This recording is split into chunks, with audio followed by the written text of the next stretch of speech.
Hi friends, இன்றைக்கி lunch box recipe பார்க்கலாமா? ஸ்நாக்ஸுக்கு எள்ளு உருண்டையும் லஞ்சுக்கு உருளைக்கிழங்கு சாதத்தையும் தான் பண்ணி கொடுத்துருக்கேன். அந்த உருளைக்கிழங்கு சாதம் எப்படி பண்ணுறதுன்னு பார்க்கலாமா?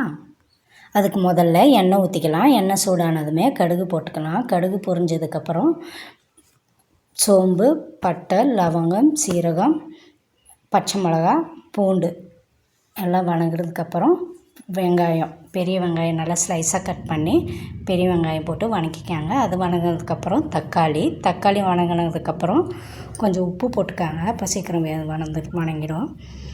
அதுக்கப்புறம் வதங்கினதுமே மஞ்சத்தூள், கரம் மசாலா, மிளகாத்தூள் அது போட்டு நல்லா ஸ்மாஷ் ஆனதுக்கப்புறம் உருளைக்கிழங்கு பொடியாக நறுக்கி வச்ச உருளைக்கிழங்கு போட்டு நல்லா வதக்கிக்கலாம். அந்த இதுலேயே நல்லா வெந்துடும், அந்த சூட்லேயே நல்லா வெந்துடும். அதுக்கப்புறம் இறக்கி சாதத்தை வடித்து வச்ச சாதத்தை நல்லா பொலன்னு வடித்து வச்ச சாதத்தை எடுத்து கொட்டி கிளறிக்கலாம். அவ்வளோதான், உருளைக்கிழங்கு சாதம் ரெடி. லஞ்ச் பாக்ஸ் ரெடி பண்ணியாச்சு, சாதமும் ரெடி.